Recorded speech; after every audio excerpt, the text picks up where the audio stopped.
Hello everyone, welcome back to my channel optimistic girl.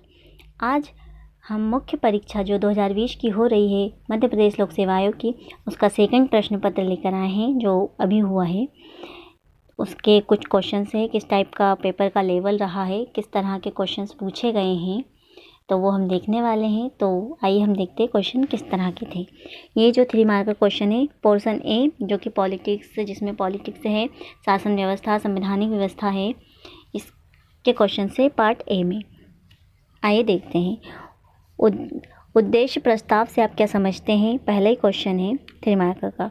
भारतीय संविधान में निहित मौलिक अधिकार की 3 प्रमुख विशेषताओं को इंगित कीजिए। न्यायिक पुनर्वलोकन की व्याख्या कीजिए। भारत के नियंत्रक एवं महालेखक लेखा परीक्षक की भूमिका की व्याख्या कीजिए। प्रशासनिक न्यायाधिकरण अधिनियम 1985 में वर्णित मुख्य कार्य बताइए। भाषाई अल्पसंख्यकों से आप क्या समझते हैं? बलवंत राय मेहता समिति का गठन कब और क्यों किया गया? बाल अधिकार संरक्षण अधिनियम 2005 का उद्देश्य क्या है? लोक प्रशासन के संदर्भ में लोकप्रिय संप्रभुता के सिद्धांत की व्याख्या कीजिए। कौटिल्य के अनुसार राज्य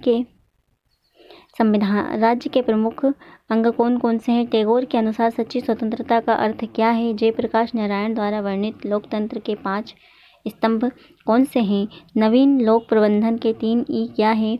मैक्स वेबर द्वारा वर्णित प्राधिकारों के प्रकार को इंगित कीजिए।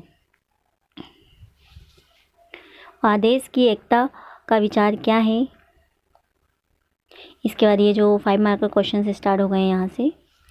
संवैधानिक संशोधन के माध्यम से सामाजिक और आर्थिक परिवर्तन के लिए उठाए गए कदमों को लिखिए।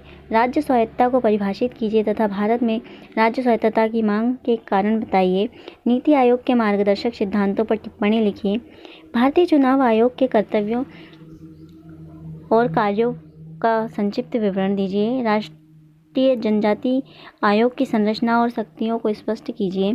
प्रेस को लोकतंत्र का चौथा स्तंभ माना जाता है, चर्चा कीजिए। राममोहन राय लोहिया द्वारा व्यक्त 4 स्तंभ राज्य की अवधारणा की व्याख्या कीजिए।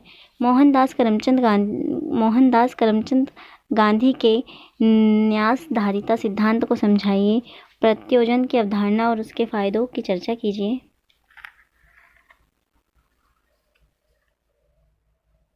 सत्ता एवं जिम्मेदारी, उत्तरदायित्व साथ साथ चलते हैं, टिप्पणी करना है। इसके बाद ये 11 मार्क का क्वेश्चन से स्टार्ट हो गए यहाँ से।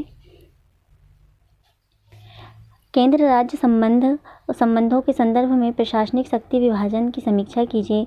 न्यायिक सक्रियता पर समालोचनात्मक टिप्पणी कीजिए। 1996 के बाद भारत में चुनावी सुधारों पर प्रकाश डालिए। मतदाताओं के मतदान व्यवहार को प्रभावित करने में मीडिया की भूमिका क्या है, समझाना है। भारत में मानवाधिकार संरक्षण में राष्ट्रीय मानवाधिकार आयोग का मूल्यांकन कीजिए। संवैधानिक लोकतंत्र पर डॉक्टर अंबेडकर के विचारों को स्पष्ट कीजिए। बुनियादी संरचना सिद्धांत के विकास और लोकतंत्र को मजबूत करने में इसके महत्व की चर्चा कीजिए। जयप्रकाश नारायण के सूर्य उदय सिद्धांत की अवधारणा का मूल्यांकन कीजिए। लोक प्रशासन एक विषय के रूप में विकास के महत्वपूर्ण चरणों पर चर्चा कीजिए। स्थानीय कार्यपालिकाओं और राजनीतिक कार्यपालिकाओं दोनों को उपयुक्त उदाहरण के साथ समझाइए।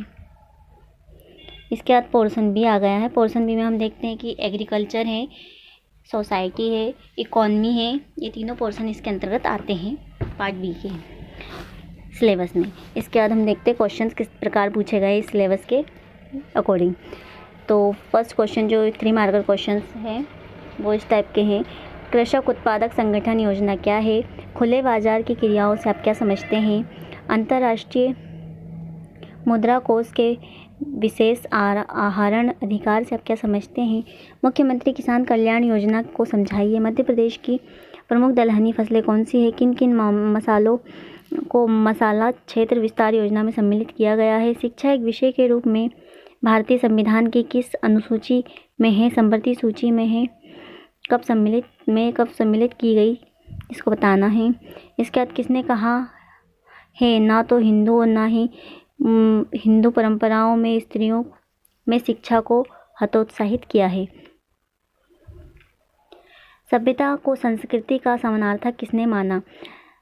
4 आश्रमों का उल्लेख सर्वप्रथम किस ग्रंथ में मिलता है? भारतीय समाज पर हिंदू धर्म के कोई 4 प्रभाव लिखिए। जनसंख्या विस्फोट के कोई 5 नकारात्मक प्रभाव। म्यारी क्या है? विश्व स्वास्थ्य संगठन का लक्ष्य क्या है? ये 3 मार्कर के क्वेश्चंस थे। अब ये 5 मार्कर के क्वेश्चन स्टार्ट हो गए। भारत के आर्थिक विकास में विदेशी सहायता की भूमिका की विवेचना कीजिए। भारत में क्षेत्रीय असंतुलनों के कारण लिखिए। मध्य प्रदेश के औद्योगिक विकास में अनुकूलन कारकों पर प्रकाश डालिए। मध्य प्रदेश की महिला नीति 2015 के तहत मध्य प्रदेश सरकार द्वारा उठाए गए प्रमुख कदमों का उल्लेख कीजिए। वरिष्ठ नागरिकों पर राष्ट्रीय नीति 2011 में उल्लेखित हस्तक्षेप के विभिन्न पहलुओं की विवेचना कीजिए। सभ्यता का टकराव क्या है? फैमिली कोर्ट एक्ट 1984 को समझाना है। स्वास्थ्य और स्वास्थ्य देखभाल का समाजशास्त्र क्या है? कुपोषण क्या है? इसके बाद ये क्वेश्चंस 5 मार्कर के ख़त्म हो गए हैं। इसके बाद ये 11 मार्कर क्वेश्चन स्टार्ट है यहाँ से। इसके बाद हम देखते हैं 11 मार्कर क्वेश्चन। फर्स्ट, वित्तीय समावेशन क्या है? इसके क्या उद्देश्य हैं? इस संदर्भ में प्रधानमंत्री जन धन योजना की भूमिका का उल्लेख कीजिए। उद्यानिक से आप क्या समझते हैं? उद्यानिक किस प्रकार मध्य प्रदेश के किसानों की आय को 2 गुना कर सकती है? मध्य प्रदेश में किसी विपणन प्रणाली संबंधी सुधारों के लिए राज्य सरकार द्वारा किए गए प्रयासों का उल्लेख कीजिए। सेवा क्षेत्र में कौन सी गतिविधियां आती हैं? मध्य प्रदेश की अर्थव्यवस्था में पर्यटन उद्योग की भूमिका का उल्लेख कीजिए। महिलाओं की शिक्षा की स्थिति और चुनौतियों पर एक संक्षिप्त टिप्पणी लिखनी है। वंचित वर्ग की समस्याओं के कारण और निराकरण की विवेचना कीजिए। पुरुषार्थ का अर्थ समाज शास्त्रीय महत्व की व्याख्या कीजिए। सामुदायिक विकास कार्यक्रम का मूल्यांकन कीजिए। नातेदारी को परिभाषित कीजिए तथा नातेदारी की रीतियाँ की व्याख्या कीजिए। विश्व स्वास्थ्य संगठन के उद्देश्यों और कार्यों की विवेचना कीजिए। तो ये रहा आज का पेपर, जो मुख्य परीक्षा का सेकंड पेपर था। तो आपको इसके प्रश्न पत्र आपको इसके क्वेश्चंस कैसे लगे? सरल थे या कठिन थे आपके मुताबिक? आप कमेंट करके ज़रूर बताइएगा। और अगर आपको वीडियो पसंद आई हो तो लाइक, शेयर एंड सब्सक्राइब करना ना भूलें।